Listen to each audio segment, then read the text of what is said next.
PM Modi के आगे विपक्ष की एक नहीं चल रही है। कांग्रेस के नेता कोशिश तो खूब कर रहे हैं पीएम मोदी और बीजेपी पर निशाना साधने की, लेकिन उनकी दाल नहीं गल रही है। हर तरफ से विपक्ष को झटका ही लग रहा है। वही पीएम मोदी देश को विकास के पटरी पर दौड़ाने में लगे हुए हैं, लेकिन राहुल गांधी और कांग्रेस के नेता सिर्फ एक ही काम कर रहे हैं, बात बात पर मोदी सरकार को घेरने का। लेकिन अब जो बात बाहर आई है उससे विपक्ष और कांग्रेस के लिए कुछ भी कहना मुश्किल हो गया है। वहीं सुप्रीम कोर्ट से ऐसी खबर आई है जिससे कपिल सिब्बल भी हैरान रह गए होंगे। कपिल सिब्बल पहले ही सुप्रीम कोर्ट के फैसले पर हैरानी जता रहे थे और अब तो जांच रिपोर्ट भी सामने आ गई है। आगे बताएंगे आपको कि कैसे कपिल सिब्बल को लगा है बड़ा झटका। वहीं इसके अलावा सुप्रीम कोर्ट से एक और बड़ा फैसला आया है। दरअसल सुप्रीम कोर्ट ने तमिलनाडु के मदुरै में विस्तारा रेसिडेंसी अपार्टमेंट परिसर में कथित तौर पर बिना अनुमति के बनाए गए मंदिर को तोड़ने पर रोक लगा दी है। साथ ही कोर्ट ने मदुरै नगर निगम को नोटिस जारी किया है। सुप्रीम कोर्ट ने विस्तारा वेलफेयर एसोसिएशन की याचिका पर नोटिस जारी करते हुए ये अंतरिम आदेश पारित किया। एसोसिएशन की याचिका में मंदिर को गिराने का निर्देश देने वाले मद्रास उच्च न्यायालय के हाल के आदेश को चुनौती दी गई थी। वहीं दक्षिण भारत में हिंदी भाषा को लेकर विवाद तो दशकों से चलता ही रहा है। अब उत्तर भारत में भी इन दिनों हिंदी भाषा पर सियासी युद्ध चल रहा है। गृह मंत्री अमित शाह ने गुरुवार को दिल्ली में एक कार्यक्रम के दौरान हिंदी भाषा की पैरोकारी करते हुए कहा था कि भविष्य में अंग्रेजी बोलने वालों को शर्म आएगी। शाह के इस बयान के बाद कांग्रेस नेता राहुल गांधी ने पलटवार करते हुए आरोप लगाया है कि बीजेपी और आरएसएस नहीं चाहती है कि भारत का गरीब बच्चा अंग्रेजी सीखे, क्योंकि वो नहीं चाहते कि लोग सवाल पूछे, आगे बढ़े और बराबरी करे।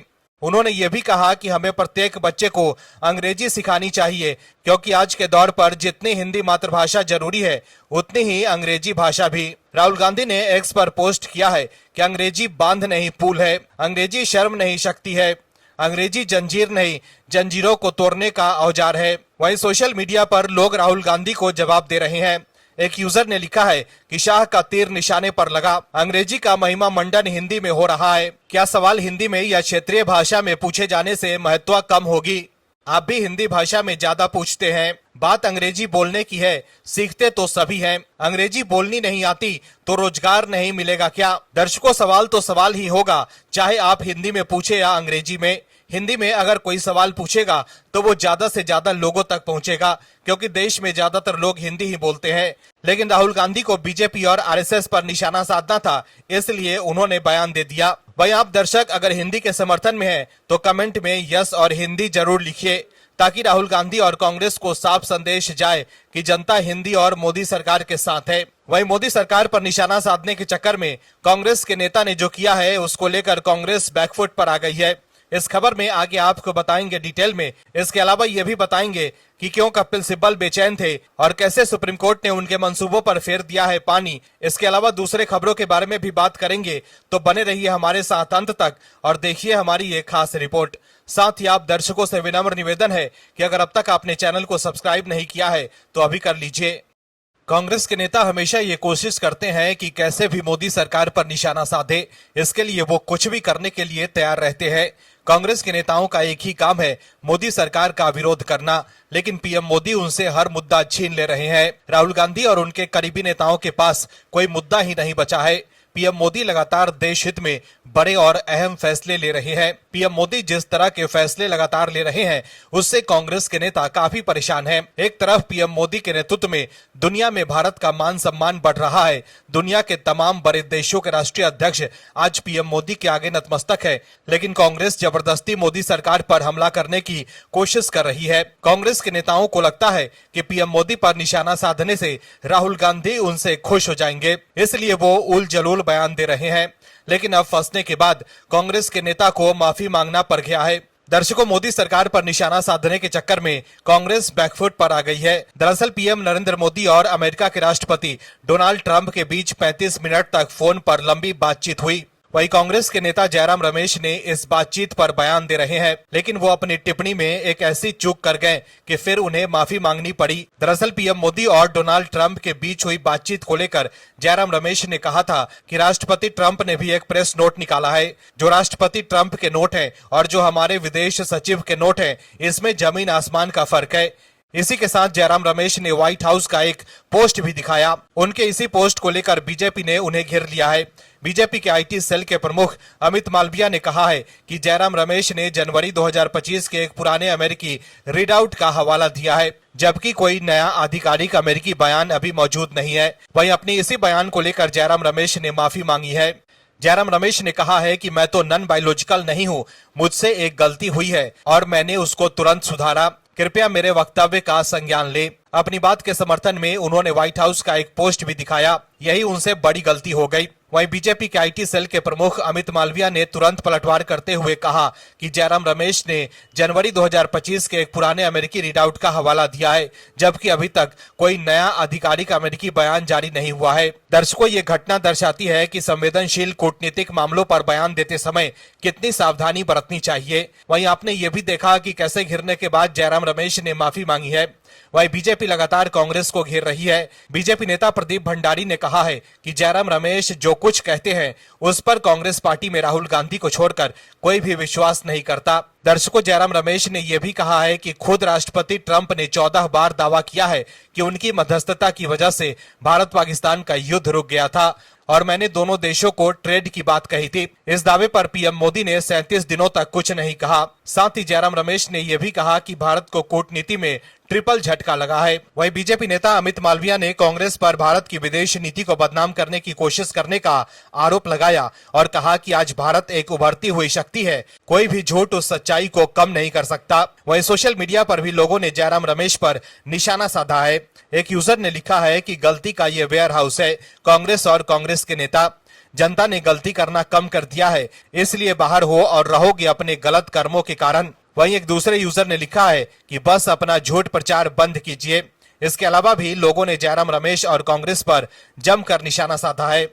मोदी सरकार के खिलाफ हर मुद्दे पर सुप्रीम कोर्ट का दरवाजा खटखटाने वाले विपक्ष के चहीते वकील कपिल सिब्बल के लिए सुप्रीम कोर्ट से ऐसी खबर आई है जिसके बाद उनके लिए कुछ भी बोलना मुश्किल हो गया है। कपिल सिब्बल हर मुद्दे पर मोदी सरकार के विरोध में खड़े रहते हैं। सिब्बल बात बात पर सुप्रीम कोर्ट पहुंच जाते हैं। ऐसा लगता है कि जज साहब उनकी बातों में आ जाएंगे। मोदी सरकार के नए वक्फ कानून के खिलाफ भी कपिल सिब्बल सुप्रीम कोर्ट में पक्ष रखने पहुंचे थे, लेकिन इस बार कपिल सिब्बल की दाल नहीं गली। कपिल सिब्बल काफी बेचैन हैं और मोदी सरकार पर भी भड़ास निकाल रहे हैं। वहीं कपिल सिब्बल की तरह अभिषेक मनु सिंघवी भी हमेशा मोदी सरकार के विरोध में खड़े रहते थे, लेकिन सिंघवी ने पीएम मोदी की तारीफ कर दी। दर्शकों, खुलेआम किसी विपक्षी नेता द्वारा पीएम मोदी की तारीफ करना कोई साधारण बात नहीं है।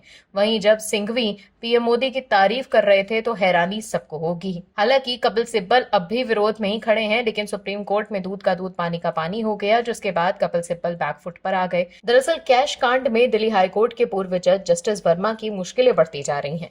जस्टिस यशवंत वर्मा के आवास पर कैश मिलने के आरोपों की जांच के लिए सुप्रीम कोर्ट की ओर से गठित कमेटी ने एक रिपोर्ट पेश की है। कमेटी में पंजाब एवं हरियाणा हाईकोर्ट के चीफ जस्टिस शील लागू, हिमाचल प्रदेश हाईकोर्ट के चीफ जस्टिस जीएस संधावालिया और कर्नाटक हाईकोर्ट की जज अनु शिवराम शामिल थीं। कमेटी ने जस्टिस वर्मा के खिलाफ गंभीर निष्कर्ष निकाला है। कमेटी ने उनके इस दावे को भी खारिज कर दिया कि ये सब उन्हें फंसाने के लिए किया जा रहा है। जस्टिस यशवंत वर्मा कैश कांड में बड़ा खुलासा हुआ है। जांच कमेटी को इस बात के सबूत मिल गए हैं कि वर्मा के घर से नोट बरामद हुए थे, साथ ही जले नोटों को हटाया गया था। 3 जजों की जांच कमेटी ने जस्टिस यशवंत वर्मा को हटाने की सिफारिश की है। अब सवाल यह है कि आखिर किसके कहने पर जस्टिस यशवंत वर्मा के सरकारी आवास से जले नोटों को साफ किया गया था और किसने इसे अंजाम दिया था, इसे लेकर जांच पैनल ने खुलासा कर दिया है। कैश कांड में जांच पैनल ने कहा कि जस्टिस यशवंत वर्मा के सरकारी आवास के स्टोर रूम में आधे जले हुए 500 रुपए के नोटों के ढेर को 15 मार्च की सुबह उनके निजी सचिव की निगरानी में विश्वसनीय नौकरों ने साफ किया था। ये सब तब हुआ जब जस्टिस यशवंत वर्मा दिल्ली से बाहर थे और स्टाफ से उनकी फोन पर बात हुई थी। जज वर्मा और निजी सचिव के बीच बातचीत के बाद भी अजले कैश को साफ किया गया था। ये सिफारिश 64 पेज की एक रिपोर्ट में की गई है, जिसे राष्ट्रपति और प्रधानमंत्री को भेजा गया है। वहीं वरिष्ठ वकील और राज्यसभा सांसद कपिल सिब्बल ने इस मामले में जस्टिस यशवंत वर्मा का बीच बचाव किया। हाल ही में सिब्बल ने जस्टिस वर्मा को सबसे बेहतरीन जजों में से एक बताया था और सरकार की इस कार्रवाई की आलोचना की थी। सिब्बल का आरोप है कि सरकार का असली मकसद कॉलेजियम सिस्टम को खत्म करना और न्यायिक नियुक्तियों पर कंट्रोल पाना है। सिब्बल ने सरकार पर आरोप लगाया कि वो जस्टिस वर्मा के खिलाफ तो मामला चला रही है, लेकिन जस्टिस शेखर यादव के खिलाफ ऐसी कोई कार्रवाई नहीं करते। जस्टिस शेखर यादव पर पिछले साल कुछ सांप्रदायिक टिप्पणियों के आरोप लगे थे। उनके खिलाफ विपक्ष के सांसदों ने महाभियोग का नोटिस भी दिया था। सिब्बल ने कहा, मैं पूरी जिम्मेदारी से ये कह सकता हूं कि वो सबसे बेहतरीन जजों में से एक हैं जिनके सामने मैंने बहस की है। आप हाई कोर्ट या सुप्रीम कोर्ट के किसी भी वकील से पूछ लीजिए, इस जज पर कोई गलत काम करने का आरोप तक नहीं है। वहीं सिब्बल ने आगे कहा कि ये चौंकाने वाली बात है कि सरकार एक ऐसे जज को निशाना बना रही है जिसके खिलाफ कोई सबूत नहीं है, और आज एक ऐसे जज की रक्षा की जा रही है जिसके खिलाफ सबूत की कोई जरूरत नहीं, क्योंकि उनका बयान सार्वजनिक डोमेन में है और अध्यक्ष के पास एक महाभियोग प्रस्ताव लंबित है और वो हस्ताक्षर सत्यापन के लिए इस पर बैठे हैं। हालांकि कपिल सिब्बल के दावों के विपरीत रिपोर्ट में जस्टिस वर्मा के खिलाफ गंभीर निष्कर्ष निकाले गए हैं। कमेटी ने उनको फंसाने के दावे को भी खारिज कर दिया है। रिपोर्ट के अनुसार इनके घर के स्टोर रूम में कैश मिला था। कांग्रेस के लिए हर तरफ से बुरी खबर आ रही है। पार्टी के नेता राहुल गांधी पीएम मोदी के सामने टिक नहीं पा रहे। राहुल गांधी का हर दांव पेच पीएम मोदी पर फेल हो रहा है। पीएम मोदी भारतीय राजनीति के वो माहिर खिलाड़ी हैं जिसके आगे बड़े से बड़े रणनीतिकारों की रणनीति फेल हो जाती है। कांग्रेस के कुछ नेता राहुल गांधी के भरोसे हैं कि वो कोई चमत्कार दिखा पाए, लेकिन अब तक राहुल गांधी कोई कमाल नहीं कर पाए हैं। ऐसे में पीएम मोदी का निशाना साधने के लिए कांग्रेस के नेता जबरदस्ती के मौके ढूंढने की कोशिश करते हैं। दुनिया में कुछ भी हो, कांग्रेस के वो नेता जो राहुल गांधी के करीबी हैं, वो पीएम मोदी और मोदी सरकार पर धावा बोल देते हैं। लेकिन कांग्रेस में भी ऐसे नेता हैं जो समझते हैं कि पीएम मोदी क्या कर सकते हैं और पीएम मोदी की ताकत क्या है। वो लोग जानते हैं कि बात चाहे देश की हो या फिर विदेश की, पीएम मोदी की नीति कभी भी फेल नहीं हो सकती। जिस मुद्दे पर कांग्रेस के नेता हाय तौबा मचाते हैं, उस मुद्दे पर शशि थरूर ने जो बताया है, उसके बाद कांग्रेस के लिए कुछ भी बोलना मुश्किल हो गया है। दर्शकों, मोदी सरकार की विदेश नीति पर कांग्रेस सवाल उठा रही है, लेकिन शशि थरूर ने दूध का दूध और पानी का पानी कर दिया। दरअसल अमेरिकी राष्ट्रपति डोनाल्ड ट्रंप की पाकिस्तानी सेना प्रमुख असीम मुनीर के साथ दोपहर के भोजन पर कांग्रेस सांसद शशि थरूर ने मजेदार ढंग से प्रतिक्रिया दी। थरूर ने कहा कि मुझे उम्मीद है कि भोजन अच्छा रहा होगा। इस दौरान उन्होंने कड़े संदेश भी मिले होंगे। मुझे उम्मीद है कि जब जनरल को शराब पिलाई जा रही होगी तो उन्हें आतंकवाद से जुड़ी कई सारी बातें याद दिलाई गई होंगी, क्योंकि ये अमेरिका के हित में भी होगा। थरूर ने कहा कि इन मुलाकातों में अमेरिकियों ने पाकिस्तान को याद दिलाया होगा कि वो अपनी धरती से भारत में आतंकवादियों को भेजना बंद कर दें। उन्हें ट्रेनिंग, हथियार देने, वित्त पोषित करने के लिए जो काम वो करते हैं उस पर रोक लगाएं। पाकिस्तानी प्रतिनिधिमंडल से मिलने वाले कुछ अमेरिकी सेनेटरों और कांग्रेसियों ने ऐसा किया भी था।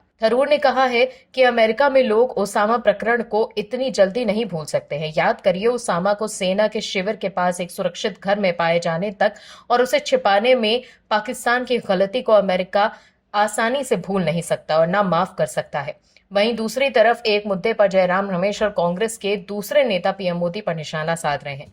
रमेश ने एक्सपर्ट पोस्ट करते हुए लिखा, फील्ड मार्शल असीम मुनीर पाकिस्तान के राष्ट्रीय अध्यक्ष या सरकार अध्यक्ष नहीं है, वो सेना के प्रमुख हैं। फिर भी उन्हें राष्ट्रपति ट्रंप द्वारा दोपहर के भोजन के लिए आमंत्रित किया जाता है और उनकी बहुत प्रशंसा की जाती है। जयराम रमेश ने यह भी कहा है कि ये भारतीय कूटनीति और गले मिलने की भावना के लिए एक बड़ा झटका है। मतलब ट्रंप और असीम मुनीर की मुलाकात पर जयराम रमेश एक तरह से पीएम मोदी पर निशाना साध रहे हैं, लेकिन थरूर ने बता दिया कि कैसे ट्रंप की मुनीर की क्लास लगाई होगी। वहीं थरूर ने यह भी माना कि पार्टी नेतृत्व के साथ उनकी कई मुद्दों पर मतभेद जरूर हैं, लेकिन ये कोई बड़ी दरार नहीं है और वो कांग्रेस के मूल्यों के प्रति पूरी तरह से समर्पित हैं। उन्होंने ये भी साफ कर दिया कि केरल के नीलांबूर उपचुनाव में प्रचार में उनकी गैर मौजूदगी इसीलिए थी क्योंकि उन्हें पार्टी नेतृत्व की ओर से आमंत्रण नहीं मिला था। शशि थरूर ने पत्रकारों से बात करते हुए कहा कि मुझे पार्टी की तरफ से आमंत्रण नहीं मिला, इसमें मेरी कोई नाराजगी की बात नहीं है। वहीं केरल कांग्रेस ने शशि थरूर के दावों को खारिज करते हुए कहा कि उनका नाम प्रचारकों की सूची में शामिल था। इस बीच बीजेपी ने कांग्रेस पर आरोप लगाया कि उसने राष्ट्र को प्राथमिकता देने के लिए थरूर को दरकिनार कर दिया है। कुल मिलाकर देखें तो थरूर लगातार कांग्रेस को आईना दिखाने का काम कर रहे हैं। आप दर्शकों से विनम्र निवेदन है कि चैनल को सब्सक्राइब जरूर करें